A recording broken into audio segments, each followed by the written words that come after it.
recording.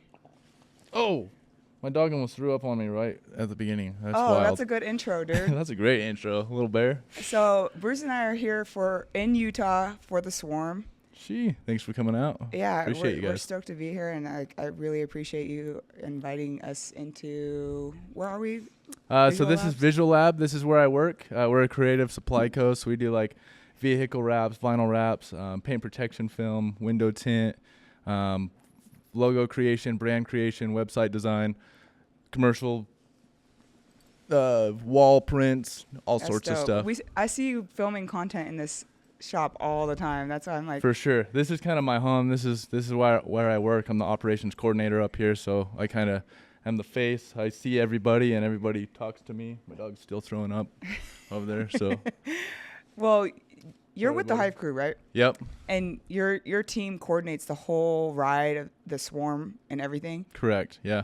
And you partnered with Salt Lake Harley Davidson Yeah. to coordinate it as well. Yeah. So Salt Lake Harley, they sponsored the whole team this year. So they offer a certain amount of labor on our bikes per month. Costs on parts. They promise us a certain amount of shows at all their locations. So huge shout out to Harley Davidson in Utah. They got us all locked in. They believe in us, and they're really just giving us a chance. So we're doing our best to put on for them and make sure everybody's tagging Utah Harley.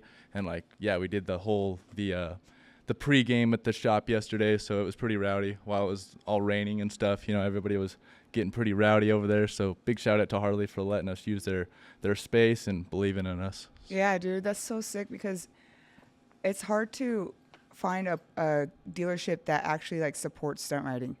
Definitely. Because it's such a liability, Definitely. But yeah. I think that's a really good partnership because honestly, bringing street rides to anything is a huge deal for these companies, and I don't think people realize how profitable and beneficial that is for any partnership to bring a street ride to an 100%. establishment. It doesn't matter if it's a shop or whoever you want to support. Definitely. Yeah, and what you don't realize is this scene's growing so much. You guys are OGs. You guys have been in the game forever. So you guys were in the sport bike scene originally, and you got to see the Harley scene develop to what it is now. And I think it's safe to say the last 2 or 3 years, it's doubled or maybe even tripled every year. So it's crazy. Progressing into something insane. And I think these companies are starting to see it, and they're starting to be these guys are a bunch of hooligans, but they're also respectful and they have a professional side to them too. How did you develop that relationship with that dealership? I think just the squeaky wheel gets the oil, and so being persistent, reaching out, just developing a relationship that's not only just with the company but with the people of the company, shaking hands and just showing up and supporting their stuff. I think all that is a key into developing these relationships with these brands, because you're not just gonna hit them up on Instagram and be like, hey, I want a sponsorship, and expect them to be like, okay, here you go. It's not how it works. A lot of people might think that's how it works, but there's a lot of handshake and there's a lot of stuff behind the closed doors that go on that enable you to get those sponsorships. Yeah, it's you have to think of it like dating. You're not going to just hit up a girl in the DMs and say, can I get in bed with you? Yeah, 100%. Well, some you might, but oh, those, really? I don't know, but it's all the credibility. It's if that girl is going to get in the bed with you, that it's not going to mean as much as if you had to work on it. Exactly. So, and there are those brands that are yeah, here you go, but those don't last a long time. You want those relationships that you've developed and that you've actually had to put work into, because then it's going to be a relationship of longevity where it's going to last a long time. And that's what I tell all my partnerships is I'm not looking just for a quick sponsorship. I want to work with these companies for forever, Totally. I'm a loyal person. So whoever I get my brands with or my partnerships with or the deals with, I want to create an ongoing relationship with those people. I love that you mentioned that, because at first I'm just learning that there is a difference between sponsorship and partnership. And sponsorship is a paycheck. Yep. Where they hand you a paycheck and they expect a return in an actual number in return. 100%. And a partnership is more like, hey, we believe in you. Like, say your local Harley Davidson dealership. We believe in your team, and you want to support their dealership. So Definitely. you guys help each other grow as brands. 100%. One of my favorite sayings is it takes a village. Nobody can do it by themselves. It takes a piece of every player, to make the whole thing work. I So love that. it takes a village. You guys can't do it by yourself. So if you want to make things successful, create a team, create a bunch of people that you can trust to have around you and that that are going to operate in a professional way and roll with it. I have a question. How does like the Hive Crew? How do they function? How do you guys function as like a business behind the scenes? Like to us, like looking at you guys from social media and everything, you guys are just having a blast and having fun. But I know you guys raise money by selling merch, and how does that work? For sure. So basically with the Team Hive Crew, we have delegated positions. So like Jamie Lindsay, he's over like all the merch, doing the merch deals, like so going to get the merch. He's the guy at the tent. He's the one selling the merch. He's the one doing all the numbers. So I don't have to think about sales. I don't have to think about anything. So I can focus on branding and riding. I can focus on just being a hype man, I guess. Cody, Skate 01 Cody, he's also a huge player. He's not a rider. I mean, he rips. My dog is still throwing up. He rips, but he's not like he doesn't ride on the team, but he does a lot for the team. So he's part of the Team Hive Crew. He's the hype man. He's out there on the mic. Hell yeah. He's running the page. He's running the Hive Crew page, so the riders don't have to. So I think just delegating certain people to certain positions that they're good at just helps make the whole thing work. Like I said, it takes a village. You can't do it by yourself. You have to have a team that everybody knows their place and everybody knows their part. I fucking love that. And what's crazy is most people don't think that they're basically going to start a business when you start a team, but you need to keep funding riding. So like, that's a great way to fund it. Do you guys like so say you just have the Swarm and you sell merch for the Swarm. Mm-hmm. Do you use that to fund functions like gas money to go to the next event, or like how do you guys delegate the money? So that's the goal. All the money goes back into the company. So whether it be helping with trips or whatever it might be, right now Hive Crew's just kind of putting everything back into the company and doing more merch, doing tents, doing more things. So like when we go to these events, we look the part, So once all that stuff's out of the way, more and more of the income is going to go towards like traveling and like hotels and riding and gas and someone blew a transmission, we're going to take that out of the Hive Crew fund, get somebody a transmission, whatever it might be, So it definitely helps fund the crew and like giving us the capability to do things that maybe we wouldn't have the money to do. So the team kind of takes some of that and helps make that possible. I love that. That's So, fucking sick, dude. Yeah, it's nice to have everybody like I said, I know it's in Utah, like our scene has blown up here. Like the past 4 years, I remember when it was just me and a few of the boys and we were just like, this is sick. Like we're just trying to grow something. We're just trying to have fun. And I never pictured it to get as big as it is now. And now Utah is one of the biggest Harley stunt scenes in the nation, What do you think you guys did that specifically grew the Hive Crew? I think just having, starting the Hive Crew is one, just because then we can, then there's something that's kind of running the show, I guess. And then all the Hive Crew members, hey guys, coming out to lot and just being inclusive to everybody. Like, hey guys, we're doing a lot sesh, come out. Like, even if you don't know how to ride, like come learn, know? And when people reach out to you, don't be the cool guy. Like, don't be exclusive, be inclusive. And I think that was a big part of it, is being just inclusive towards people, even if they're not the biggest rippers, or not like, or they're just coming up, they're learning how to ride. Not like being the cool guy that's like, oh yeah, like I'm the cool guy, like you can't hang out with me. Like just being inclusive, like, hey, let's rip, let's get you ripping like we are, And a lot of people, I've seen their confidence and their belief system in themselves change just by this scene, Like a person 2 years ago was like almost this little fragile ego, and now, and egos aren't necessarily a bad thing. They can be a bad thing, but I guess not a fragile ego, but like less confident in themselves. And then after developing their riding skill and like being around people and going to these social events and all this, now they're like almost a different human. They're a lot more confident in themselves. Like you see them come out of their shell, you know. They so literally walk different. They literally walk different. They carry themselves different, you know. Even myself. And I think that's just a huge part of it. Just being inclusive and making it feel like it's something everybody can be a part of.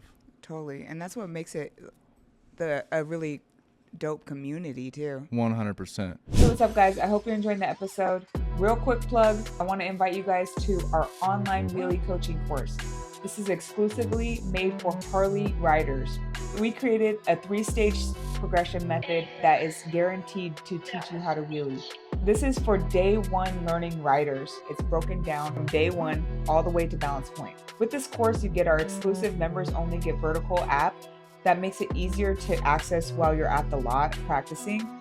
You also get to join our Facebook community where we have a group experts in there all ready to help and other Harley stunt riders learning from each other. You'll also get invited with online group coaching with Bruce and I, where you can ask us direct questions about your progress and any struggles you're having. You can sign up at getverticalcoaching.com. Link will be in the description. Anyways, back to the show. So how has stunt riding changed you? You made that post in our Facebook group about that, and I know you're such a deep thinker, and I noticed that in a lot of your posts and your content, that you're a deep thinker, and that's why I really wanted you on, because I like talking about this type of shit, like the mental side of it. So what have you learned from stunt riding? So that comment that you basically posted something the other day, and it was like Della Crew and all the ladies, and like it was like a throwback shot from like a while, like 10 years ago, I feel like, you know. And I remember before I was even in the stunt game, seeing you girls and like just thinking like it was such a far-fetched thing. Like those girls must be like mean and like insane and gnarly, like, and unapproachable, because like they are rippers. And like, I don't know, I just had this perception about people who could ride really good that was like, they were like, it was like the exclusive factor. Like, I can't be like that. Like those guys are like, I couldn't hang out with those guys. They're way too insane. And I don't know, I just got hungry and I started practicing and I started doing it, and I just developed a passion for it, that I got this mentality like nothing's going to stop me, you know, and whatever, I just want to get to this level. And then once I'm at this level, I'll be satisfied. But then I reached that level and I wasn't satisfied, and I just wanted to like keep leveling up. And I'm still in that mindset right now. I just want to keep leveling up in all aspects of my life, not just riding Harleys, you know. So I think that was just a huge part of it, is just seeing it and like gaining the want to do it, and then starting to do it, and then gaining the passion to continue to do it and do it on the best level that I'm capable of doing it. How'd you get into this? So, funny story. So I was working at a ski shop. Did you start on a Sportster? I did start on a Sportster. Yep. So I was working at a ski shop with one of my best friends, David Kelso. He's such a good dude. He's my best buddy. And he had been riding Harleys and stuff for years, and like doing wheelies, and like he wasn't really like chasing the wheelie career, like I guess not career, the wheelie scene or whatever. He was more like long distance. He'd hop on his bike, and he had a Dyna Wide Glide. He'd throw his girl on it and just take off for 6 months and just go cover thousands of miles. And I was like, that's so rowdy. That's insane, you know, like that you guys just hop 2 up on a bike and just like go hit the road for 6 months. So that inspired me. And then David was like, dude, Ashley's selling her Sportster like when we get back to California after the season ends. So do you want to buy the Sportster? And I was like, hell yeah, like I'd love to. And I was just like raving. I was like, this is so sick. Because to me at that point, like a Harley was a Harley, you know, no matter what. And it still is. A Harley's a Harley, and a bike is a bike, no matter what. It's exciting to get one, and it's exciting to get a machine that you can just go cruise and have the freedom to go ride with your friends. So I got to California, got that bike, that Sportster, and 2 days later was the El Diablo run. So we rode 900 miles down to Mexico for the El Diablo run. I had an open face helmet, no wind guard, just like raw as can be. You know, it's 107 degrees outside. So it was like a super sick trip. And then got down to El Diablo run, partied for 3 days, came back to California for a few days. And by that time I just had the itch. I was addicted. Like I was like, this is like what I'm doing. Like I'm going to focus on riding, you know? And then I went to a Harley stunt event in Salinas, California, and I got to see like Jason pulling stunts and Ange, and I got to see Stunt and Carnell and like just all these hitters, you know. And I was like, this is freaking wild. Like, it's crazy that people do this stuff on Harleys, and I had never seen it in person. I had never seen anybody throw a Harley around like that. And I was like, this is wild. Like, so I just wanted it. I was like, I want to do that. Moment. Yeah, exactly. And I was just like, all right, well, I'm going to start working, you know? So I got back home, and at the time, nobody here really stunted Harleys. There was a few of us. There was Corey Easy Does It. He was doing double peg stand-ups on his bike, doing power wheelies down the road. Drake 801 was doing some wheelies, like were they all Jamie on Lindsay. Yeah, everybody was on Harleys, but they were like power wheelies. We weren't doing like drop back like when was this? What year? This is I think 2019, maybe 2020, one of those years. COVID. Yeah, during like right around COVID area. But yeah, so there was just a few of us, and then like we saw each other ripping Harleys, and like you start to kind of, you know, gravitate towards those people that are doing the same things as you. So we started hanging out with each other, and just started practicing together, and each of us just developed the skill, you know. So that's when we started Hive Crew. We were like, this is sick. Like, let's start a crew. So we started Hive Crew, and from then the passion just grew, and it just continued to go down the rabbit hole, you know. So you learned how to wheelie on a Sportster? Yeah, I did learn how to wheelie on a Sportster. The funny thing about that Sportster is I learned how to wheelie on it, and I remember the day that I learned scrapes in the lot, I was so hyped. I was like, no way, this is so cool. Like, I learned scrapes. And like, that was like my goal. Like, I just want to learn scrapes, and I'll be stoked. I'll be satisfied. So I learned scrapes, and I was like, this is so sick. Like, destroyed a taillight. I went to my buddy's house that night. I chopped my fender, like, right after I learned scrapes, you know. I chopped my fender. I was like, sick. And the next morning, I was going to a buddy's house to weld it all up and, like, get it reinforced and, like, make it deeper, all this stuff. So I was going to his house that morning, and it was probably, like, 9 in the morning. I stopped at Maverick, which is a gas station, threw a case of beer in my book bag, and then I was ripping over to his house, and I was all by myself, ripped a wheelie, and I was, like I said, all by myself, like, in the middle of downtown Ogden, and I was next to this car, and I'm like looking over the car, like, yeah, like getting it, you know, doing a wheelie, and my foot slipped off the brake, and I straight looped out, like, right next to this car, and, like, destroyed my bike. My bike was totaled. I was, like, pretty messed up, like, nothing, no broken bones or anything, but I was hurting. Like, my hands hit the ground so hard that I still have nerve damage in my hands. But yeah, bike's laying on the side of the road. I'm just like, fuck, this sucks, you know, this is not cool. And my phone shattered into like 1,000 pieces. My phone's all over the road. Like, it was pretty gnarly. The bike was mangled. Did the car stop and help you? No car stopped. Literally no car stopped. So I like gosh. drug my bike over to the side of the gutter. I drug it into the gutter. It's just mangled. And then I'm just sitting there. I'm like, fuck, like, this sucks. And then I literally, like, before you guys leave places and, like, you're by yourself, call your friends that you're going to and let them know, hey, I'm on my way. So if you don't show up, they know something's up. So Skylar, I called him before I was heading over, and it had been a while, and he got the vibe like, yo, he should be here by now. So he came looking for me, and he found me on the side of the road, just like bike mangled. I'm just sitting there, just like bummed, and came and got me, you know.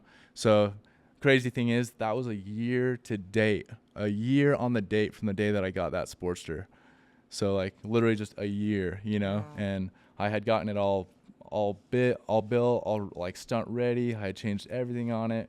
I love that bike. That bike was awesome. It was a 2002 Sportster Evo. You know, it was just a sick, just a rigid mount Sportster. I love that bike. But I was super bummed. Did you ever feel like quitting after that? I had thoughts. Yeah, I was like, man, I'm so bummed right now. And like, but I guess I never thought it because I'm not a quitter. I never really thought about it. It was straight right away. I was like, all right, I'm getting a Dyna. And I was like, this is my excuse, you know? So went and found a Dyna in Colorado for like $4,500. Drove out like 3 days after I wrecked my Sportster to go get it, and then brought it back, and then just started building it. It was like this old man, so it was completely stock. Had like 25,000 miles on it or something. And I just went and got it and built it, and then just started ripping the Dyna. You know what really fucking blows? This Lexan P5 Advanced Smart Tire Pump. It blows up to 150 PSI. So when you guys see me giving you free smoke all day, It's because I got my Lexan P5 with me and I'm able to change my tire anywhere I go. It's super compact and it can fit in your backpack or your saddlebags, and it also doubles as a phone charger. It's super fancy, comes with a digital adjustable setting that you just set and go. So loosen the pressure and get yourself a Lexan P5. And you can use my discount code GETVERTICAL for 15% off lexan-moto.com. Oh yeah, so you never thought about quitting? I don't think so. I'm not much of a quitter. Like, I think I was like, hey, I got to chill for a sec because I take the universe for what it is. And if the universe is giving you signs, sometimes you listen and you're like, what's the universe trying to tell me right now? Like, do I need to chill out for a sec? So I think I was probably like, okay, I need to chill out for a sec. I'm getting a little too rowdy. I need to calm down. But I never thought about quitting. So speaking of that, you had a recent run-in with a Karen. Oh, yeah. Yeah. Can you tell us start from the beginning, what happened? So yeah, I was out ripping one day, and I live out here, like kind of in the boonies out in West Haven. So there's fields, and I grew up out there. I grew up ripping the fields out there on my dirt bike, my four-wheeler, whatever it might be. But it's just one of those areas that like everybody can rip. It's farm area. So you see tractors going down the road, all sorts of stuff, four-wheelers driving on the road. It's the Wild West. It's the Wild West. Yeah, kind of. I mean, there's more development out there now. There's like new houses and condos and stuff going up, but it's still not crazy. It's not like a populated area, you know? So I have the same route that I hit all the time, and I was hitting my daily route pretty much, you know? And I'm doing a wheelie down the road by myself. I had actually just split off with Slaya. He's a young killer from out here. He went home, and I was just heading home, and I'm like literally probably a quarter mile from my house on the same roads that I'm always on, you know? And these type of roads, there's old ladies that come out and like, yeah, like, and they've been cheering me on for years, you know, like every time I come out, they're out there watching and they're just stoked to see me pass in a wheelie. So yeah, I'm ripping down this road. It's like I said, quarter mile from my house, and I like see up ahead like a dude and a lady standing on the shoulder of the road, and I'm like, huh, what the heck? And then they start like waving their arms, and I'm like put it down, and I'm like screw these guys. Like I'm gonna keep doing my wheelie. I'm going like 30 miles an hour. I'm fine, you know. I'm in complete control of my vehicle. I don't have any doubts or anything in my head. No doubts in my mind, you know. No cars around. No anywhere. cars, no nothing. Yeah. And in the video, like from the angle she got, you can see across the street there's a fence, and it's like people's backyards, but it's a fence. And then on the behind, like the angle that she didn't get, it's a field, and it's just complete fields. And the road is completely open. Like the road's completely open. There's no cars on it. So they run out in front of me, and I literally had to like drop back and swerve on the guy. If I would have just like held the wheelie in the same spot, my crash bar would have hit him in the head. Are you fucking kidding me? Yeah, it was too close for comfort. So at that point, like that's why you got pissed. That's why I got triggered. Yeah. Because so we like didn't see nothing before. You didn't the see video. any of the upcoming stuff. Yeah. So like that's why I got triggered, and it's like I think it's safe to say everybody who rides knows that like if something happens and it's somebody's fault and they like put your life at risk, it like pisses you off. Mm-hmm. You're like, what the heck, dude? Like you didn't have to do that, you Yeah. know? So I turned around and I just wanted to like talk to him. Funny story about this guy too. His wife is a world-renowned rodeo queen. He's like used to be a bronc rider. He used to rodeo with my dad back in the day. Same scene. Yeah, it's same type of scene, you know? Mm-hmm. So it was crazy that he ran out in the road. So I flip around and I come back and I'm like, what's up, dude? Like, what's the deal? And you can hear me in the video, like, what's going on? Like, you know, I didn't come up and I didn't confront him in like a really confrontational way. I kind of was just like, what's going on? Like, what's the deal? You know? And they started getting in my face, and they all got all hot and bothered. And they're like, don't run out. Like, we got kids out here. We got cattle, you know? And I was like thinking like, where? Like, where are they? I don't see them. And she's like, we just put them all away. And I was like, no, you didn't. Like, and if you did put them all away, there shouldn't be kids and cattle playing in the road anyways. This is a highway. This is a road. It's for vehicles. And it's like, this is a Sunday afternoon. There's no cars on the road. Like, leave a guy be, you know? So, yeah, they said that the guy even came out with rocks in the video. You can see, like, he has rocks in his hand. So, like, yeah, my adrenaline's, like, already pumping, like, waiting for this guy to make a move, you know? So, the whole situation goes down, and then she was like, go play somewhere else. And I was like, all right. So I just clicked down, and I like click first, boom, and start doing a roller, click second, and just like whop, whop, whop. take off, and I'm like looking back at him, and I'm like, got you. That dude actually like legitimately chased you. He chased me. Like He ran as good as he could. What was his plan? I don't think he had one. I think he was just so hot and bothered in the moment that he didn't know what he was gonna do, but he wanted to do something, but he just couldn't.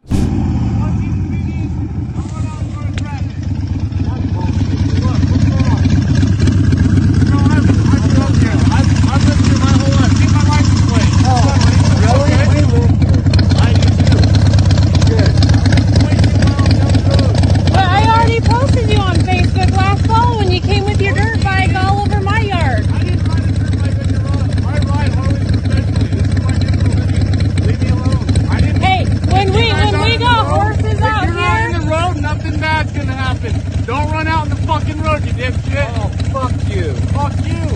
Run out in the road because we're saying, look, we got kids in livestock, slow Don't down. run out in the road. I don't see any kids in livestock. We just Where put are it they? all away. Behind the goddamn fence. Have some respect, Have dude. some respect. Have some I respect. ain't grown up here. I've lived here for the past 20 Hey, years of my life. my grandparents' house right here. Got you beat, So is buddy. mine. For 47 So is years. mine. Go play somewhere else.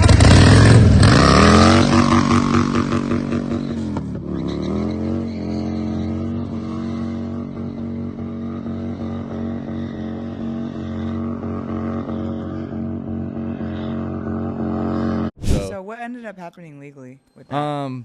So what's crazy is he sent me an apology text probably like 2 hours after the situation happened. He's like, look, Garrett, I'm sorry. He's He like, knows your dad. yeah. Okay. He's like, I'm not a bad dude. Like, come over, let's chat about it, you know? And I'm like, look, Wes, I'm not going to come over tonight. I'm at my girlfriend's house right now. I was like, I'll come over tomorrow and chat with you, you know? And so they had blown the whole situation up on Facebook. They posted it all over Facebook. They only posted the last like 15 seconds of the clip where she was like, go play somewhere else. And I did a burnout. So it just made me look like a complete asshole in front of my community, you know? So They posted it. they posted it. They posted just the last snippet of the video. And then my grandma messaged her and she was like, what's going on? Like, what's the deal with this situation? And she sent my grandma the full video. So then I was like, give me the video, like, to my grandma. And she's like, no, like, it's going to cause issues. I was like, no. I was like, she's causing issues. Let me post the whole video unedited so people can see, like, what happened, you know? So I posted the video on my social media, ended up blowing up, going viral, getting millions of views. And then I got in contact with the sheriff, and they had already contacted the sheriff and basically got the sheriff over to their house, got the video from the sheriff, told them their side of the story, which was I was racing up and down the road with my friends, and I was riding on a dirt bike on their lawn, which was like a complete lie, you know? So I met up with the sheriff, I think 2 or 3 days later, and I was just going to explain my side of the story. And my plan was to be like, hey, can we like link up with these guys and just squash the beef? Can we just go have a discussion, a conversation, and you be the mediator?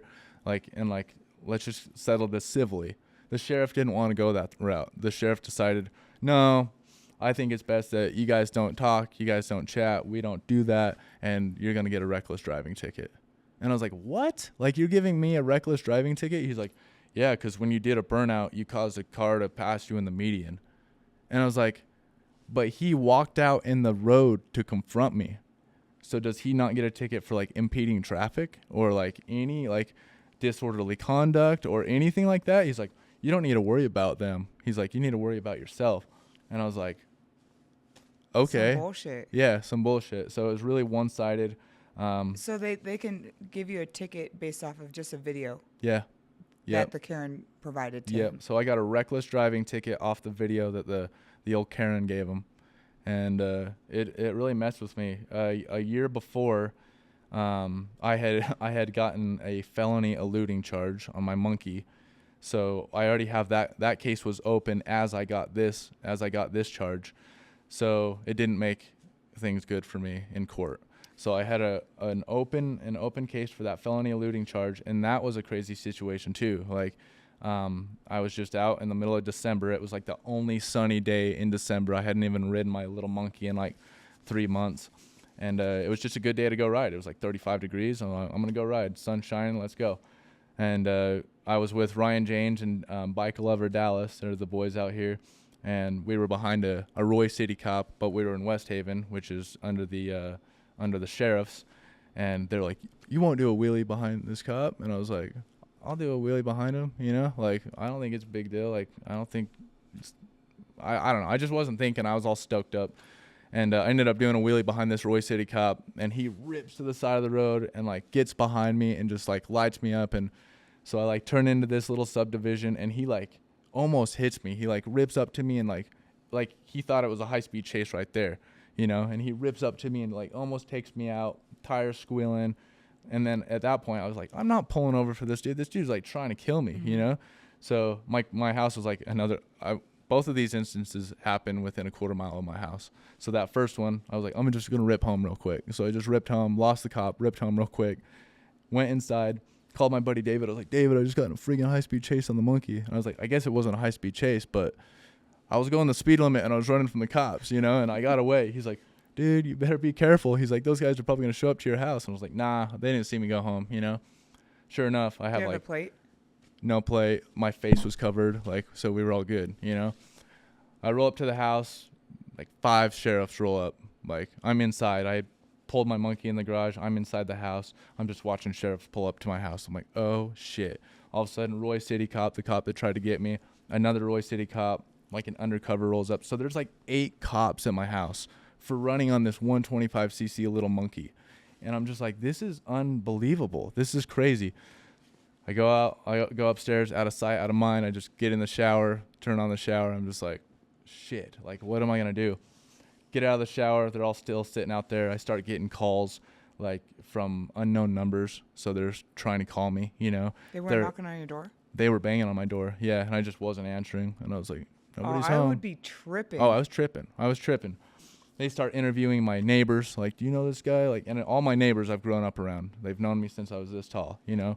So they're all covering my ass. They're like, yeah, like, kind of looks like it could be him, but, like, I'm not going to tell you if it's him or not. There's a mask on. Like, other people have that motorcycle. Like, so they're, like, doing their best to cover me.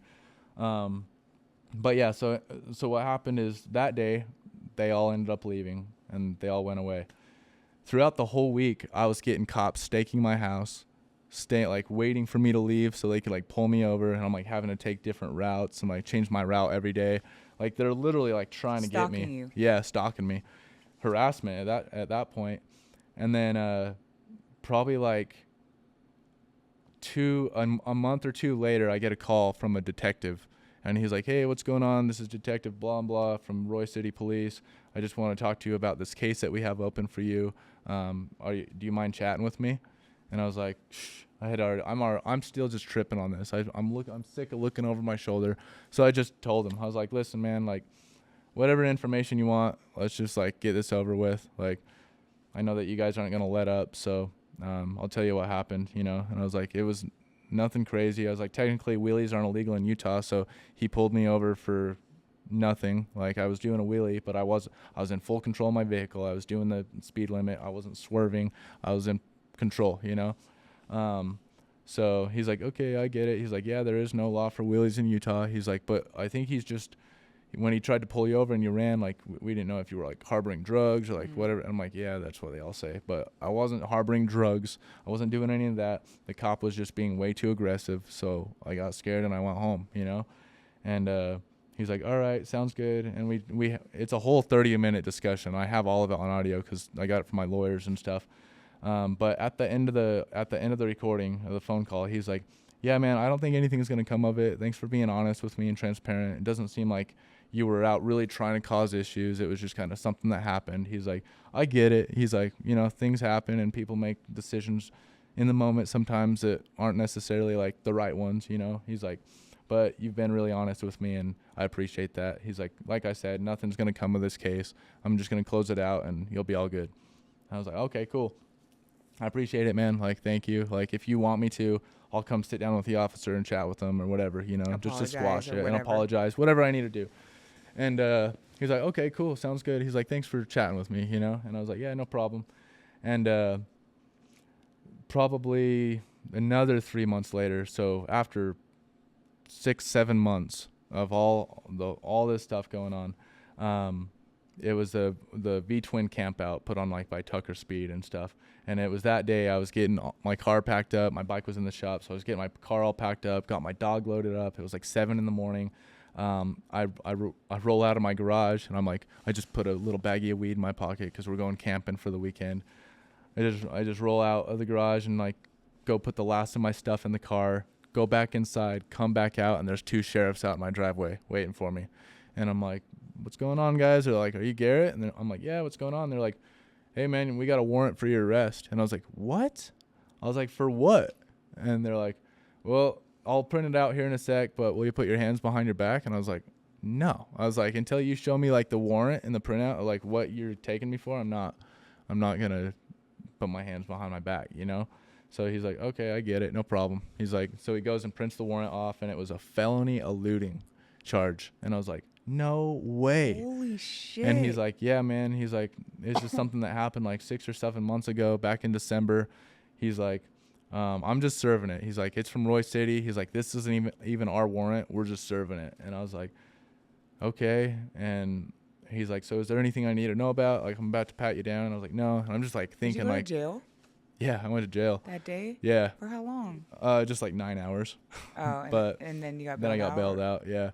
So he like pats me down, and I'm like, I'm just thinking of all this shit going yeah, on right weed. now. And I got that weed, and he pulls it out, and I'm just like, No. I'm so sorry, man. I was like, there's just so much going on right now. I was about to leave. Like, I would have told you about it if I remembered. So I apologize. And he's like, all good. You've been really respectful towards me. I'm not going to charge you with the weed. He's like, just take care of your warrant, you know. But yeah, he took me in. I got booked into jail. I was in there for like 9 hours. My bond was like $5,000, which is insane. What the fuck? Yeah, They're treating so- you like a straight criminal. Straight up. Yeah. So at this point, I'm just like getting beat down. I'm just like kind of getting bummed. I'm just like, yeah, the future's the next couple of years of my life are going to be rough, you know, just all this stuff going on right now. So I had that case open, that whole felony eluding case open while that Karen case happened too. So you when just I look like a then I just tyrant. look horrible. Yeah. Yeah. So it makes me look horrible. And both situations are very just odd situations. I got that felony eluding charge. I got the same charge that there was this guy last summer or maybe 2 summers ago that ran from like Trapper's Loop, which is like a mountain pass up here, over to West Valley, which is like 45 minutes. And he got chased by a helicopter. And I got the same charge as him for going 40 miles an hour for a quarter mile on a monkey. And so I got that charge. That charge was open during the Karen one. So when I went to court for both of them, the judge is like, so what's this? Like, you can't seem to stay out of trouble, huh? And like, I spent $5,000 on a lawyer. I'm having to pay all these court fines, and the judge didn't cut me any slack. The prosecutors didn't cut me any slack. So on the felony charge, I paid the $5,000 or whatever, and I got it dropped down to a Class A misdemeanor, which is still not good. It's right below a felony. At least I can keep my guns. At least I can leave the country. Like, at least I'm not a felon. And then that reckless driving charge, the prosecutor wouldn't budge. They were like, we'll give you an attempted reckless driving, which is like what's basically the same thing. You know, like I still get a bunch of points on my system. I still get fat fines. So You can't drive right now. I can't drive right now. So yeah, they took away your license for they how took long? my license for a whole year. Yeah, and I still have to go talk to the DMV. And the year was just for the eluding one, the felony eluding charge. I don't even know if like my reckless driving, if that stacks on the suspension. So like, yeah, right now a year minimum, but I still have to go talk to the DMV, and it might be like 3 more months or something, because usually a reckless driving is a 3-month suspension. But if they let it overlap, I'll be all good. But if not, and they stack it, then I'm out for a little bit. Fuck. So what's your plan in the future? Because this is like common in our scene. 100%. You know, and everyone has their own story about like how they've gotten into trouble. For sure. What is your plan moving forward within this next year? Because you can't ride. Yeah. So the plan, I think I'm just going to be shifting my focus, you know, rather than focus on hitting the lot every weekend and going on these rides and stuff. I'm really just focusing on like branding and coming up with some companies and doing stuff like this podcast, and just doing anything that I can still press forward, but I guess still stay stagnant in that lane. But I look at it as a good time just to like, you know, start some companies. Like I started to go play somewhere else off that, which all that merch covered the cost of all my lawyer fees and all my court fees and whatnot. So that was a huge help. Shout out to Karen for helping me with that brand. Go Don't play you somewhere love else. monetizing off of Karen. Yeah, I love that I'm monetizing off of a Karen. It's honestly, I'll take the suspended license because that payback just feels way better, you know. So do you think you're learning something from this? Like, because you're having to pivot your focus, you're learning how to build a brand and almost learning about business, and that Definitely. could benefit you in the future? 100%. Yeah, so I think I'm learning some discipline in one area and using that discipline to develop my skill set in other areas. Yeah, you were telling me about an idea that you were thinking about being in a follow truck. Yeah. So this weekend was the Swarm. Friday night was the Hood Ride, and I was in the back of the film truck. Obviously, license is suspended, so I still want to be out there supporting and be involved any way I can. So I just got mic'd up, and I took my iPhone, and I hopped in the back of the film truck, and I kind of just did like behind-the-scenes type stuff, and with some commentary. And I don't know, I feel like the video turned out cool. I liked how the video turned out. I'm getting good feedback from it, and I think it'd be cool to start like a company or a brand or something where I go around to these rides and I hop in the back of the film truck and I just commentate and do behind the scenes at the rides. It's something that you don't really get to see a whole lot. I think people just see like the videos and the moto vlogs and stuff, but I haven't really seen anything in that style of like behind the scenes interviews, like commentating during the ride from the film truck. I don't know. I think it just is really good at showing the chaos and kind of showing everybody behind the scenes. Okay, I seriously cannot be the only one that does not trust insurance companies. Don't you feel like they never pay you what you deserve for your accident? That's why I always call Law Tigers. They're specialized motorcycle attorneys. Yes, there's a difference between motorcycles and cars. That's why you need to call Law Tigers, because they are the experts and you are not. And what's dope about them is you don't have to pay anything out of pocket. It comes out of your settlement. So if they don't get you paid, then they don't get paid. And the best part is once you call them, they take care of everything for you. You don't have to think about it at all until you're signing the paperwork saying case closed. Don't let these insurance companies screw you over. Call Law Tigers and tell them that Drea sent you. If you're local to Arizona, call my boy Jay. I'll leave his info in the description below. You know, I often get people saying, because I like to talk about the business side of stunt riding a lot, saying, I just want to do this for fun. I don't want to do stunt ride for money. But then they also like are fabricating brackets and they're doing this and they don't understand you are making money from stunt riding. That's just because you're not making money from physically wheeling. Yeah. There's money to be made in this scene. There is a lane for everybody. All you have to do is get the idea and lock it in. Like just do it. Like you cannot win the lottery if you don't buy a ticket, you know? So get your ticket, whatever that might be, and start developing your skill set in that. And eventually, you might not make money on it at first. You might not even make money to sustain your lifestyle or your life doing it. But if you can sustain your lifestyle a little bit and you don't have to take money from your personal life to cover your hobby life, then that's awesome. If you can use money from your hobby life to cover your hobby life, then you can do your hobby that much more, you know? Yep, it makes it easier to continue doing that. And like, you don't have to be afraid to fail. Like say you try to do your motovlog follow truck thing. Yeah. And it doesn't work out, or maybe it's not for you, you don't enjoy it. Yeah. Pivot and do something else. It doesn't mean you're And then at least you know. Like you're not thinking like, what if? Like at least at that point you know, like I tried that and I know all the things behind it. I know it's not for me. And then at least that thought is out of your mind and you can shift that focus elsewhere. And you're going to learn something from it. And you're going to learn something from everything, you know? So like if you're not sitting on your ass and you're out there like doing stuff, you're going to develop your character. You're going to develop your human. Like you're going to develop your mindset. You're going to develop in every area, you know? And I think it's just like putting in that work, getting up off your ass, putting in the steps and just doing it. Did you learn all that skills from stunt riding? Not all of them. Were you disciplined before I was stunt disciplined, yeah, 100%. So my dad's like hard, like just kind of a tough guy, you know. He was a professional bull rider back in the day, so he's all about like working hard and like, you know, just like discipline and like get your work done before you go play, that style. So like I think I learned a lot from him. My grandma was a teacher growing up, and she pretty much raised me, and she taught me like a lot about just learning and curriculum and learning and adapting and being able to like apply the things you learn to like actual life, you know. So I think that's just where my mind feels best, is like learning and adapting and growing. If I'm not doing stuff, I feel stagnant. I don't like to feel stagnant. So I like to keep moving, you know. So because you can't ride for like a whole year, Yeah. what's your plan with your sponsorships and your partnerships? So I'm still going to keep them happy. I'm finding different lanes to do content, different forms to do like promotion and promoting and whatnot. I still get to do those shows with Harley, you know. I'm trying to make it out to the Bassani stunt show in LA for the 4th of July. That's a huge one. So I'm still riding anytime I get the opportunity, and then as well as just putting on for my team, you know, like just being around the scene and just putting on for those around me helps a lot too. For sure. There's other ways you can contribute. And There's still always be other ways. Yeah, if you have the will, there's always a way, you know? So like it sounds cliche and it sounds like a thing that's been said 1,000 times, but it's because it's true, you know?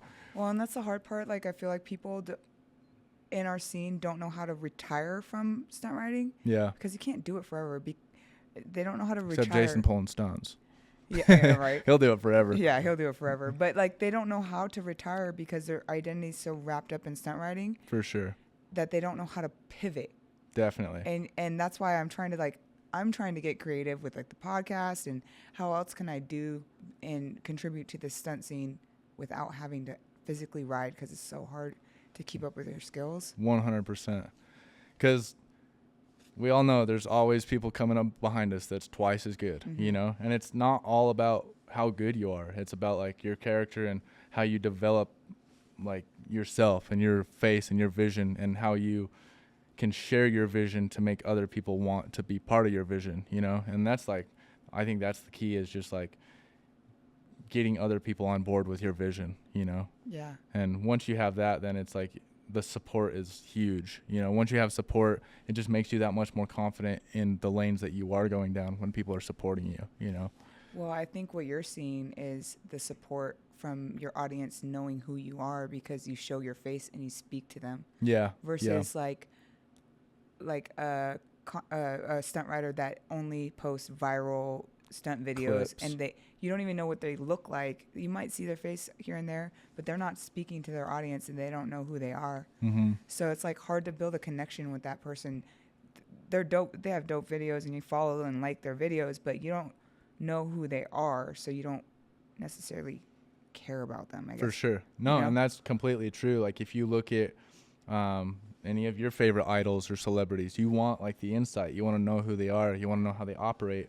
And that's something that I take pride in, is just like poking in on Instagram and being like, yo, what's up, guys? Like, what's going on? I hope everybody has a good day, whatever it might be, like whatever's on my mind, you know, and just sharing it, just because I know that life can feel super isolated and unrelatable, but like we all feel that way, you know? Mhm. So like just putting out words sometimes can make other people like, oh, like I feel that way too. Like, cool, you know? And Yeah. just like that, having that relatability, I guess, being able to connect with people And being vulnerable. and being vulnerable. Yeah. Don't be scared to like talk about how you feel sometimes, because not everything's daisies and pansies and a good time all the time, you know? Like social media has this really bad stigma of showing everybody's good life and all the good shit and how cool everything is, and it's like, it's not like that. Like life's not like that. Most, like half the time life sucks, half of the time life's good, you know? You have to embrace the suck to really enjoy the good. Yeah. And it's like, I know for a fact everybody feels like that. If you say you don't feel like that, you're a liar and you're trying to brush stuff off. But like, be relatable. Like people relate with that stuff, and it's like, it's okay. Yeah. Like be a little vulnerable. It's all good. And I think you sharing your story with the Karen thing and being open about it, all these new riders or riders aspiring to be a stunt rider, they see the glamour, For sure. you know, Yeah. and they're like, this is sick. I want to be like them. Yeah. But there's shit you got to deal with. There's shit you got to deal You with. know? You know how many times I went to court? How many times the prosecutor wasn't prepared? How many times, like, the system sucks. Like, try to avoid the system at all costs, because once you're in it, like, it doesn't feel like you're going to get out of it. And that's how I feel right now. I just feel like really like I'm walking on eggshells. You feel defeated? I'll never feel defeated. I feel worn. I feel like I'm getting wore out, but I'm always going to have the will to live and keep pushing, you know, like there's nothing else I can do. I can't just stop, you know, cuz then I'm a quitter, and then I won't be able to live with myself, you know? So you got to continue forward no matter what. Yeah, well, pivoting isn't stopping. Yeah, exactly. You know, pivot and focus your attention on other things. Maybe get off the streets. Yeah. You for know, sure. get in the lot, get a little more professional, do more shows. Yep. And that's like build what a I'm trying brand to do. and businesses. And it sucks because Bruce loves riding the streets, and I want to support him in that, but fuck, man, it's such a huge risk. It's not even. It is. If I could tell him what to do, I'd say no, but he For won't sure. listen to me. So. Yeah, for sure. And when you tell someone no, it makes them that much more likely to do it. Like, Yeah, you tell he's me not no, gonna- you can't do it, I'm gonna be like, ha, watch this, you know? Exactly. Like, nice, thanks for the challenge.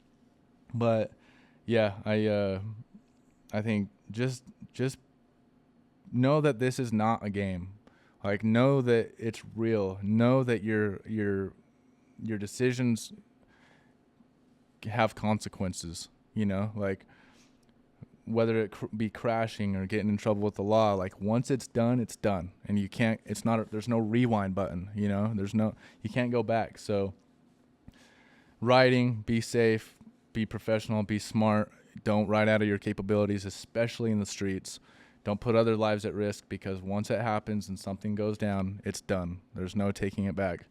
Some people can die out there, you know, like we're ripping motorcycles with a lot of power, you know, and if people get out there and they're just not, they got the eye of the tiger and they're not looking out for themselves or other people, really bad things can happen. And same with the law. Like, once you decide those lights turn on and you take off, you're making a decision right there that if you get caught, your life is going to change. Well, it's hard to make a decision because you're fucked either way.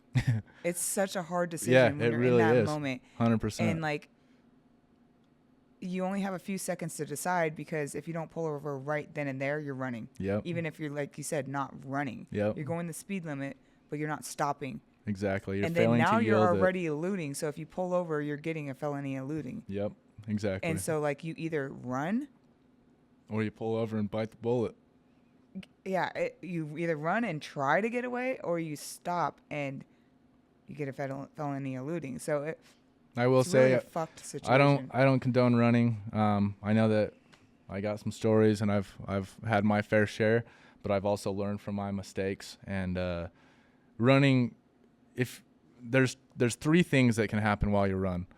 One, you get away, which is the best thing that can possibly happen. Two, you crash and hurt yourself or somebody else, or possibly even die, and then get in trouble too. Or you get caught down the road later because they open an investigation and they get you regardless, you know. So if you guys are out there doing wheelies and you're hitting the streets and stuff, most of the time, if you get pulled over and you get a wheelie ticket, it's going to be like for careless driving. It might be a reckless driving ticket, but here in Utah, you can fight it. You can get off of that. I've had a couple friends already fight just wheelie tickets because they have them on film or whatever, and get off because they can show that they were in control of the vehicle, they were going the speed limit, they weren't swerving in and out of lanes and whatnot. But yeah, you can get off a wheelie ticket. How are these people getting fucked from social media posts?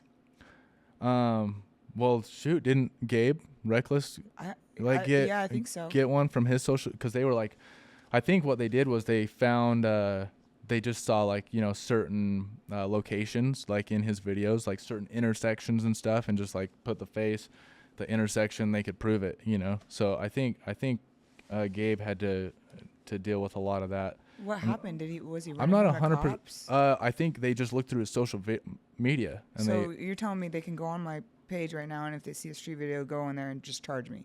yeah.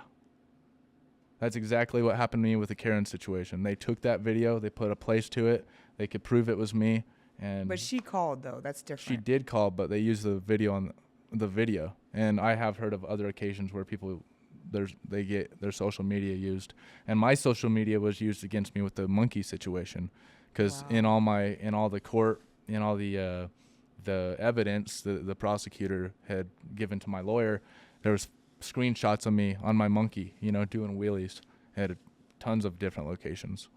So they were going through my social medias. That's why Brian 636 covers all his tattoos. Exactly. Covers his face, never shows his face. Yep. So Brian 636 has it going on in that way. He's able to live the life that he wants, and it's because he's not putting his face out there. Mm-hmm. And he's doing a really good job, Yeah, So he's it smart, sucks but that he he's- can't show his face and be that personable person, but at the same time he is creating a lane for himself that he still is. You can connect with him even though you might not know the face, know the dude.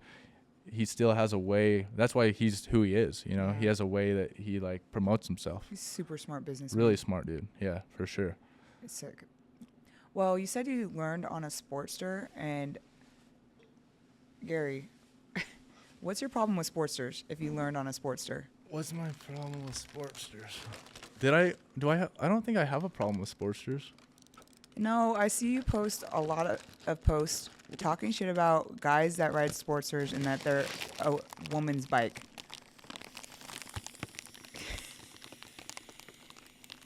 Yeah, I think it's just because Sportsters are like the little brother of the Harley Davidson world.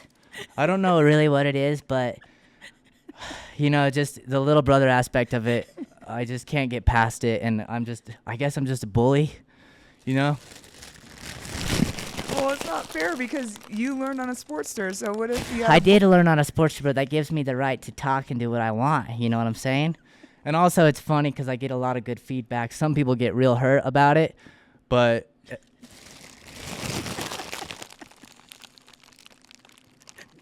everybody knows it's all in good fun. Okay, it's all in good fun. There's no seriousness to it. It's just supposed to be funny, and that's it.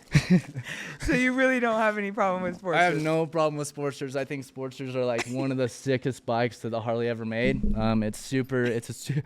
It's a super reliable bike, especially the ridge mount Sporty. It's a great platform to learn on. It's just the smaller bike of the Harley world, so it's just a little brother bike. So there's a little brother aspect to it, and I don't know. You get a rise out of people, which is sometimes fun, But also to all the people that do think I'm being serious and I'm being a bully, I'm not. I'm just giving people a hard time, and somebody's got to do it. Somebody's got to create the content. So I took that lane, and I've done good with it. Well, and it's cool to hear that you actually learned on one, so you're not really talking shit. I think it's all from a good Sportsters hands heart. down. If you're starting out on a Harley Davidson, and you want to get in the Harley stunt game, a Sportster is the perfect platform to learn on. It's a great bike. They're easy to fix. Everybody can work on them. They can take a beating.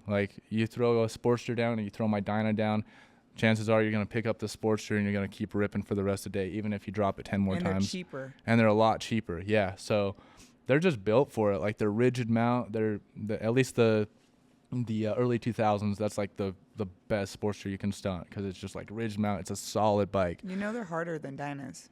I mean, to drift they are harder, but not to wheelie. To wheelie, they're harder. Come on. They're harder than Dynas. Come on. Come Bruce? on. No. He's sleeping. Okay, well, Okay, we'll have a no, disagreement. the- I've wheelied both. You've wheelied both, Yeah. but how are they harder to wheelie? Sportsters are lighter, so they move every time you move. They Yeah. move with you, and their throttle turn is more touchy. So that's like saying a Suron's harder to wheelie than a Sportster. In certain I ways, don't- they are. I think Sportsters are easier to get up into balance point, but once you're Definitely. there, it's harder I will than say a that. Dyna. Yeah, a Dyna. Sportster's easier to pick up, but to manage the wheelie, yeah, Sportsters are probably harder, in the balance point, to manage the control of the bike because they are lighter and a little bit more nimble, and your weight is going to affect the motorcycle more than it affects the Dyna. But And the balance point's smaller. in the balance point, just because the geometry of the bike's a little bit different, yeah. But So you admitted it. Sportsters are harder than Dynas. they're Just say it. they're harder. I wouldn't even call it harder because it's once you have it, it's both a wheelie. I will say the Dyna feels more stable and more planted when you are at balance point, but I think dynos are still harder to wheelie than sportsters because I can take a sportster and I could go wheelie it right now, but you can't necessarily take someone off a sportster, throw them on a dyno, and then have them ripping it right away. Yeah, you're right. I can't do a sit down on a dyno. Like clutch up a sit down. Yeah, but you're like 40 pounds. It's kind of hard to get. You got to get that weight over the back tire, you know? But you kill it, Dre. Freaking, it's crazy to watch you like throw around a bagger and a dyna and like just whatever it might be, because like your motivation just as you sit, you know, just like a little chick throwing around a big ass bike. Girls look at you and they're like, "What?" Like you inspire a ton of people. Oh, that's dope. So I hope so. Yeah, and your word is obviously worth a lot. Like you've been riding way longer than I have. You have way more seat time than I have. You have more experience on a wider platform of bikes than I have. So listen to Drea. Sportsters are easier. Sportsters are easier. So this weekend is the Swarm. We're doing the lot session. Are you able to ride the lot session? Yeah, legally? 100%. Yeah, yep. Because So only everything's private property. Yeah, I can ride on private property. I can do events. I can do all that stuff. I just can't ride the streets. So that's why I was in the film truck this weekend. I didn't want to risk it with my luck and all how my year has been. I'd get out there and my chain would break or like something would happen and I'd be sitting on the side of the road. Cops would roll up. "Hey, what's up, buddy? How you doing? Were you with that big pack? Let me see your license." Cool. And here's something that I didn't say. If I do get caught riding on the streets, I get 365 days in jail. Holy shit, dude. Yeah, it's I don't want to get busted riding. I'm kind of hungry. Is this one of your props? No, I'm just hungry. Oh, okay. Just hungry. That's it. You can continue. I'll just do this. Okay.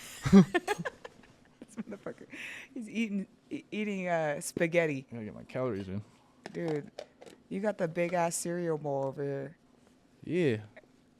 Well, before we make a announcement that you wanted to make over there, Gary, do you have any advice for new stunt riders that want to get into this that might be scared to show up to the lot and suck?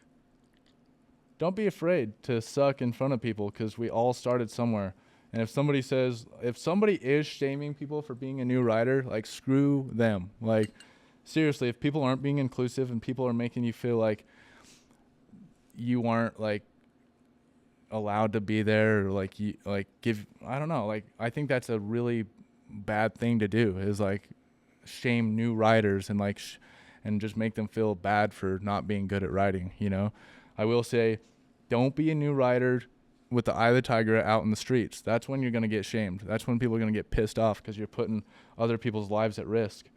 And just practice in the lot, you know. Just go get your seat time in. Find somebody that is willing to like sit down with you and teach you and like just learn from them and pick them apart. And don't be the, "Oh, I know" guy. Like just take the advice and go apply it, you know. Don't be the "I know" guy, like I know everything, blah, blah, blah, because you don't. Everybody has good advice to offer you, you know. You mentioned that you're the bully of sportsters. Yep. And one thing I know about this scene is you have to have like tough skin. You gotta have tough skin. We're Harley hell yeah brothers. Like you're gonna get a little shit no matter what, you know. So just take it with a grain of salt. Nothing's like that serious. None of us are actually like, "F you, sporty." Like get out of my face, you suck. Like nobody feels like that. We're all here to have fun. Like I come from the ski and snowboard world where skiing and snowboarding have a big like against each other. But it's like if you go ask a skier, "Hey bro, how come you're up here?" And you go ask a snowboarder, how come you're up here?" They're both gonna give you very similar answers or the same answer. It's the same thing with the bike realm. It's like no matter if you're on a Sportster or you're on a sport bike or you're on a Harley, whatever you might be on, we all are out there because we share the same passion. So just realize it's not your passion, it's not my passion, it's our passion. You know, it's for everybody. But what are things that new riders do that are annoying to more experienced riders when they come to the stunt spot? Power wheelies, just getting like in the way, like not paying attention. If you're a new rider, show up to the stunt spot and watch. Just watch for a little bit. Sit down for an hour and watch how people operate. Watch the more skilled riders and just watch what they do. because you can learn a lot by just watching. Like when you learn how to surf, you sit there and you watch the ocean and you watch the waves for hours and you just learn like, oh, okay, like I get it. Yeah. Oh, the Learn flow. the flow. The flow of traffic is that way only. Exactly. Or I noticed that they're not wheeling towards each other. Exactly. They're Yep. waiting and taking turns. Or maybe they're not doing burnouts at this stunt spot. Mm-hmm. Maybe I shouldn't go do a fat burner and ruin and blow their lot. They're not going to like me. Or leave trash. That's Mm-hmm. shit that bugs. And that shit will us. get a stunt spot blown up. Mm-hmm. Like we all know, like once you have a spot and it's a spot that's locked in and cool, if it gets blown up, it pisses people off. Yeah. Because that was our spot. Like that was our safe haven. And we go there every day And or we go- every weekend. And then a newbie comes and blows a tire and leaves dirt or rubber all in the middle of the lot, doesn't sweep it up, has his trash Oil. can and his beer cans, or there's oil all over the place. Like, don't do that shit. Like, it's not cool, and it's really disrespectful to the scene and to all the people around you. So like, that's the type of shit that would piss me off. Like, and it should piss everybody else off too, because it's not cool. So clean up after yourself. Don't be a freaking disrespectful little heathen. Like, get out there and have some professionalism to you and hold people accountable and hold yourself accountable, Yeah. you know? And also, I think one thing that to gain respect, because I think that's the hardest part when you're new, is to gain respect of the more veteran riders, is to just show up, continuously show up. Because first, they're not gonna really offer a hand of help right away, and you might be too embarrassed or shy to ask for help. For sure. But they're not gonna offer help right away until you start showing up and they see you every weekend or every 100%. day at the lot by yourself, putting in work. Then they're gonna be 100%. like, hey, have you ever thought about trying a different tire Mm-hmm. or letting some tire pressure out? Definitely. You know, and then they start offering you help naturally because they see you that you're Putting in the you're- work. Yeah, putting in work, and that you actually are here to learn. You're Yep. not here to just do some pows and go home and never show up again. 100%. And I really like that because I watch the people that are hungry and I watch the people that are serious about this, and I like to put my energy into those people because I know it's going to pay off. Totally. You know, I don't like to offer people a bunch of advice and like sit down with people if they aren't going to like continue to grow and learn and like show up, you know? And So- try your advice and listen. and try and listen instead of being like, oh, I know. And like, no, you don't. Because like, this is why I'm saying this, you know? To be honest, it's actually extremely fun to teach people that will listen to your advice. 100%. Because I love it. you get joy out of them learning, and you're like, fuck yeah. Yeah, Like, 100%. Let's go. And Let's it's- teach you more, and like I'll help you more. And you want to take them under your wing. Definitely. And yeah, to that, like here in Utah, like we didn't have people to learn and grow with. Like I was studying Samoan Bruce and Sea Bear and like Tall Boy and like and Reckless and like Salfusco, like zooming in on these videos, like what's his foot doing? Like where's his hands out right now? Like why is his body like that? And I had to study videos to learn for me, you know? So like as these hitters, as these younger guys are coming up, I just want to give them something that I didn't have, where it's like, dude, you're going to be able to, like, I grew so much in this short amount of time because of the work I put in just by studying videos. Like, I just want to see these guys have the same love and develop their passion and skill set with some coaching, you know, and just imagine, like, what can happen in the shortcuts they can take by having, like, somebody in their ear, like, hey, think about this. Hey, don't do that. Hey, like, you know. Just Oh, like, it's huge. And you told me a hack, or I don't know if it's a hack, but you told me a secret about how to save your high side yesterday. Yeah. Yep. So, yeah, I am addicted to sliding. Like, it's hands down my favorite thing to do. I love sliding, front brake, no brake, whatever it might be. But what I've learned in the high slides, I study like Tall Boy and Jesse, and there's a few boys out there just doing them on a whole different level, you know. Hooligan, Will, you know, Willie the Kid, like all these dudes are straight hitters. But if you're doing the high slides, I like to call them high slides because you're going from a slide where you're like down, and as you're transitioning over to the other, going to the opposite direction, your bike basically has to hit a moment where you're like almost out of control, and you're basically just playing recovery. So you're throwing your bike into a high side, and then you're playing recovery at that point. Okay, like now I have to manipulate the bike and like go back into this slide. But for people like doing donuts, and if you're about to high side and your bars are all locked out and you feel like you're going up like this, and you're looking I guess, up at your high side, up at your turn, look down and just drop your, I guess it's hard to explain, but look down and just drop your bike, basically. So say you're turning this way and then you're about to transition to this side. You're turning. So I'm going right and I'm about to transition left. Basically, you want to make that transition as fast as possible because you're going to let the bike high side.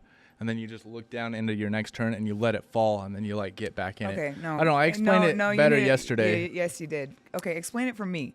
I'm learning.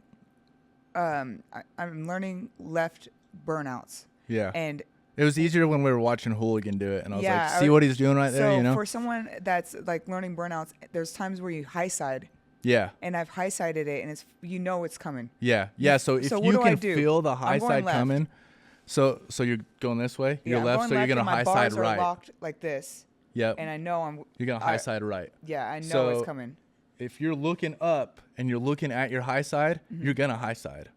But say you know the high side's coming, turn your bars back in like you want to go back into your donut, and then just drop your bike inward, and then your bike's gonna drop in and just go back into a donut. So like instead of being up and bars locked like this, like trying to exit and high side, just look down, drop the bars like this left, and Do you then stay on the gas? yeah, you got to get back in the gas because you don't want the friction. Fuck, why does that seem so scary? It is. It's really scary. To commit and turn your It's bars. really scary, but it's like you have to learn the fine line because you are on a fine line with a high side. Basically, like what you're seeing Tallboy and Jesse and Hooligan and Wheelie, all these guys doing, like when they're doing these, like they're basically they're just high throwing siding. themselves into a high side and then just playing recovery. They're just recovering the high side, and they just know exactly the line. How do you even practice that shit? You high side. You have to high side a few times, you know? On purpose? I mean, not on purpose. You want to try to avoid high siding, but Well, you're gonna high side. They practice that though. Yeah. They practice that transition. So Yeah. and it's a violent transition. It's a for violent style. transition. Yeah. So like, they are intentionally high siding. They're intentionally high siding and then just playing recovery. Yeah. So you gotta like drop it down super low, and then Yeah, it's like it's hard to explain like to without watch watching it. it right here, but like yeah, basically you want to keep all the weight over the center front tire of your bike, or like the front forks, you know, because you want your back end to have no friction or as least amount of friction as possible, and you keep that back tire spinning. If that back tire grabs as you're like going for the high side, you're gonna high side. So like it's like really high RPM, and then as you transition, lower RPM, and then back into higher RPM. And the lower RPM is going to cause that tire to grab, and for you to like grab that to stick, you know? dude, I feel like if you perfect that, you won't be scared anymore. No, you won't. You're so comfortable on your bike. Yeah, if you can learn how to recover, if you're purposely throwing your bike into high sides and recovering it, you have a different level of control. Yeah, like, that's insane. and it's the sickest. Like, Yeah. watching that style is so sick. Like, that is, like, after doing high slides and like those types of transitions, like wheelies are boring. Wheelies are fun, but like sliding is just a whole different game. And that's where I see the Harley stunt lane going, is really like to the sliding and to the drifting aspect, like drift cross. Yeah. Like, I'm sweating. Can you see the fog in my glasses? Now that you pointed out. Well, you wanted to do an announcement Yeah. for So this week. How do you want to do it? we're doing helmet giveaways. If you guys have been following me on social media, I'm collaborating with Zamora Design. I got him over here right now, and we're doing a You wanna helmet. hop in? We're doing a You helmet. want him to hop in? Yeah, come hop in. Here, real hop quick. in. Here, I gotta go pee. We're doing a helmet giveaway every month for the whole year. So 12 helmet giveaways this year with Matt Zamora. Zamora Design is a new painter in the game. He's here in Utah. He's my boy. He's doing my paint job on my bike, and we've been doing helmets every month. Last month we didn't do a helmet because Matt had a new baby. Congratulations, Matt. Thank you, guys. And then Same with I got a Bear, too. puppy, so we didn't do a helmet last month. It was just a busy month. So we're gonna make up for it here in the coming months by doing 2 in a month. But yeah, we did a swarm helmet that we're Yep. giving away. We're gonna do basically how we're gonna decide who wins this helmet is we're gonna take the clips from this weekend at the swarm, and I've already looked through those. Have you looked through them? Oh my We're gonna God. pick You best guys are clip, crazy. and somebody's gonna get this free helmet. So you have to be here. You had to be here at the Swarm to win this helmet, and you had to get a clip, and best clip gets the helmet. So Here's the shout out Zamora Design if you guys wanna. pull that off of there. If you guys want to get your bikes or helmets or anything painted, this is your boy right here. So, as you can see, we got the honeycomb vibe going on. He's just disgusting with it. Matt, you want to give us a breakdown on kind of what you did with that thing? Yeah. So we just. Boom. Oh. So we just used the metal flake that we got from Discount Body Shop Supplies. That's gonna be on your bike actually. Yep, House of Colors. So, yeah, this is all House of Colors stuff. We did, what is it, Pagan Yellow with the root beer. Gary wanted Hive Crew for you guys. It's got it in the back. You see it in the right light. We just put it in there subtle. And then just added some gold leaf and knocked it out in like 3 hours. Yeah. So there's people out there that are like, yeah, my bike check takes it out? 6 months to paint. This dude will bust a bike out in a week or 2 weeks. Hold on, I need to squeeze in this mic.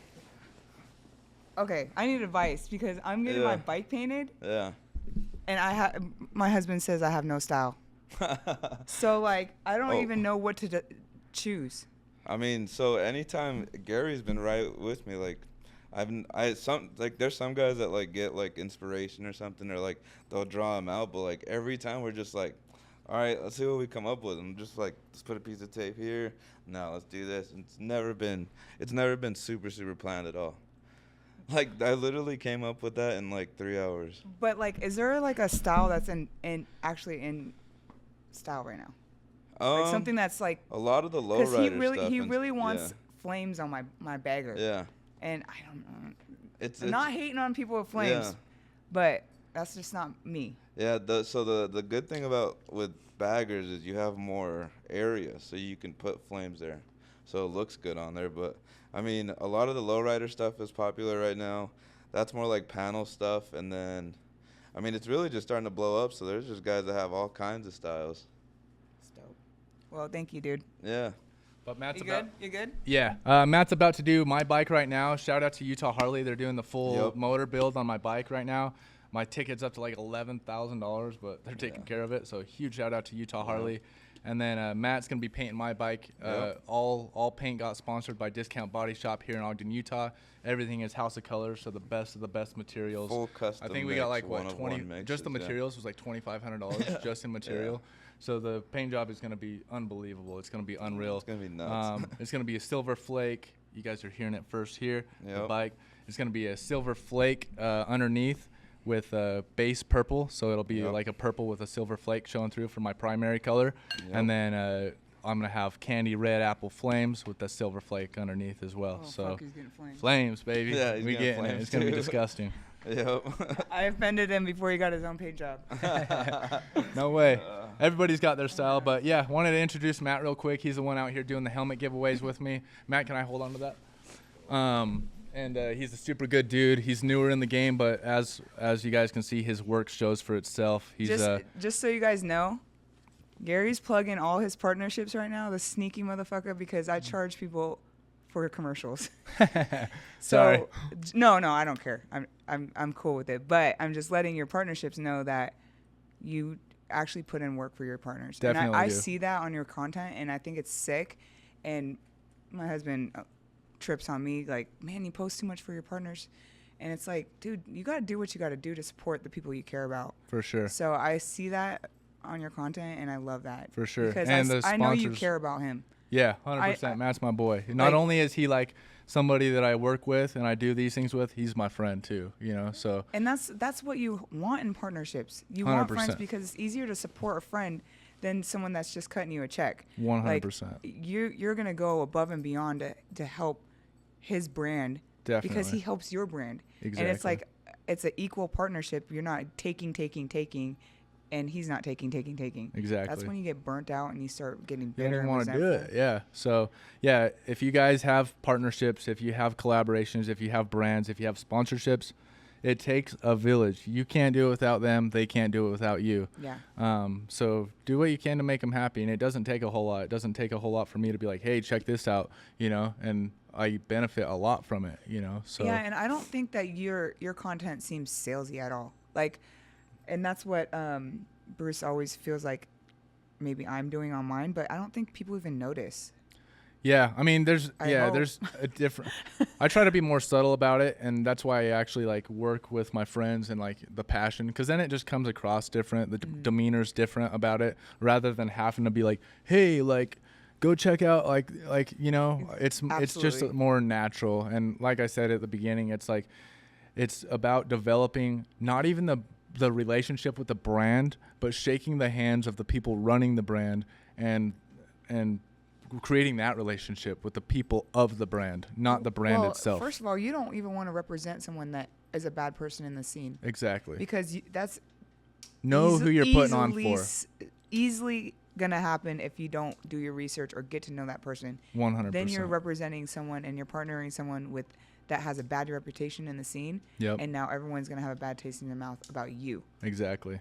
Yep. So know who you're surrounding yourself with. Know who you're putting on for. Make sure they align with you. Make sure they align with your vision. Make sure they just align with like what your vibe is, you know, because nothing is worse than having to put on for a sponsorship or a brand that you feel like contradicts your style or you know. You want everything to be natural, and people can feel that. Oh yeah, absolutely, dude. I had a fucking nightmare of a sponsor before I retired, and man, he expected everything from me. I didn't know him. He didn't know me. He didn't care about my success in stunt riding, and it was just, I was a slave. Yeah. Straight And you don't want to feel like slave, that because dude. it takes the fun out of riding. Oh, I you fucking know? hated it. It pushed me into retirement. Yeah. I hated it. Yep. I hated it. So you don't want to have an experience like Drea. Make sure you know who you're aligning yourself with. I know it's exciting when people are like, hey, like, you want to rock my merch? Hey, you want to, and it's for a new rider that doesn't have a sponsorship yet. That's really exciting. But make sure that you develop a personal relationship with that person, not only so you can know the brand and know the person and know what you're putting on for, but so you can create longevity for the sponsorship, so you can have an ongoing sponsorship for years to come. Yep. Dope, dude. Okay, So- so before we wrap up, 2 questions. Where can my audience find you? So I'm Get It Gary. You can find me on Instagram, GETITGARY_ Get It Gary. Social media, basically all social media is Get It Gary. I got a YouTube. Instagram is kind of what I use. Did he just pee on you? No, I don't know if it was on me. Oh, She got peed on by dog. oh damn. Sorry. So Get It Gary on everything? Yep, Get It Gary on everything. Like we talked about, I kind of like to show my face. I like to talk about things on my mind. I like to put out Sportster content. I like to put out riding content when I'm riding, and I like to put on for my boys and just create a lane anywhere I can. You know, I don't want to be known just as a Harley stunt rider. I want to be known as somebody who can wear all the hats and is capable of doing everything. I like your angle, dude. Okay, so what's your the last question is, what impact do you want to make on the Harley stunt scene?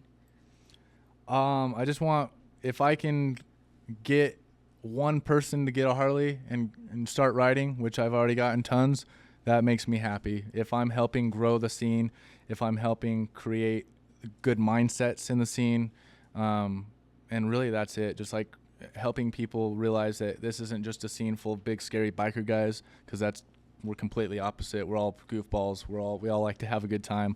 None of us are like people you can't approach. You can approach really any of us, and creating an inclusive scene and not an exclusive one. I know that there's some lanes that are like the exclusive scene, and there's certain teams and stuff that are exclusive. But as for my side and like what the vision I have, I'm an inclusive person, and I want everybody to have fun and enjoy this. I love that, Gary. So Well, thanks for sitting down with me and taking time out of your day and waking up early. you're to welcome. do this, dude. This is Thanks for sick. having me. Hell yeah. Thank you, Drea. Appreciate it. Yep. Hell yeah.